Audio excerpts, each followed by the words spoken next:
rocks along the base of Father's headstone. My sleeve pulls with emotion, revealing a sliver of the strange mark, the peculiar jagged circle that bloomed on my wrist in the hours after Father's death. I steal a glance at James to see if he has noticed. He hasn't, and I pull my arm further inside my sleeve, lining the rocks up in a careful row. I push the mark from my mind. There is no room there for both grief and worry, and grief will not wait. I stand back, looking at the stones. They are not as pretty or as bright as the flowers I will bring in the spring, but they are all I have to give. I reach for James's arm and turn to leave, relying on him to guide me home. It is not the warmth of the parlor's fire that keeps me downstairs long after the rest of the household retires.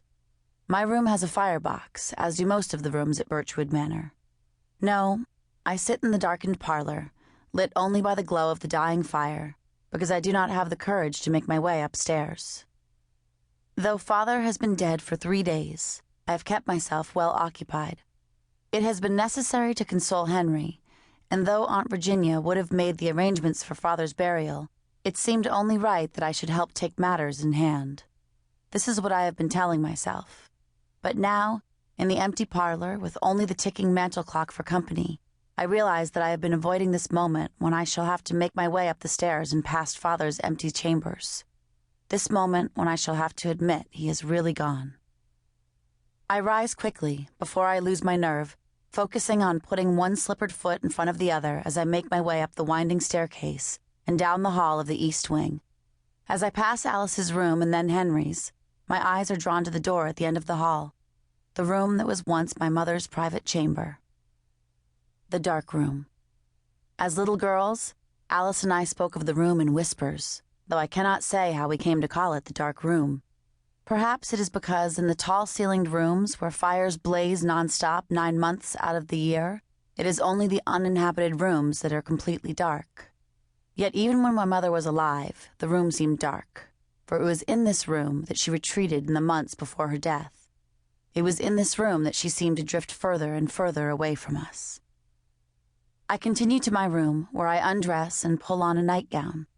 I am sitting on the bed brushing my hair to a shine when a knock stops me mid-stroke. Yes. Alice's voice finds me from the other side of the door. It's me. May I come in? Of course. The door creaks open, and with it comes a burst of cooler air from the unheated hallway. Alice closes it quickly, crossing to the bed and sitting next to me as she did when we were children. Our nightdresses, like us, are nearly identical. Nearly, but not quite. Alice's are made with fine silk at her request, while I prefer comfort over fashion and wear flannel in every season but summer. She reaches out a hand for the brush. Let me. I hand her the brush, trying not to show my surprise as I turn away to give her access to the back of my head. We are not the kind of sisters who engage in nightly hairbrushing or confided secrets. She moves the brush in long strokes, starting at the crown of my head and traveling all the way down to the ends. Watching our reflection in the looking glass atop the bureau, it is hard to believe anyone can tell us apart. From this distance and in the glow of the firelight, we look exactly the same. Our hair shimmers the same chestnut in the dim light. Our cheekbones angle at the same slant. I know, though, that it is the subtle differences that are unmistakable to those who know us at all. It is the slight fullness in my face that stands in contrast to the sharper contours of my sister's, and the somber introspection in my eyes that opposes the sly gleam in her own. It is Alice who shimmers like a jewel under the light, while I brood, think, and wonder. The fire crackles in the firebox, and I close my eyes, allowing my shoulders to loosen as I fall into the soothing rhythm of the brush in my hair, Alice's hand smoothing the top of my head as she goes. Do you remember her? My eyelids flutter open. It is an uncommon question, and for a moment I'm unsure how to answer. We were only girls of 6 when our mother died in an inexplicable fall from the cliff near the lake. Henry had been born just a few months before. The doctors had already made it clear that my father's long-desired son would never have the use of his legs.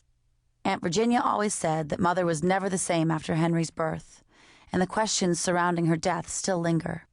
We don't speak of it or the inquiry that followed. I can only offer her the truth. Yes, but only a little. Do you?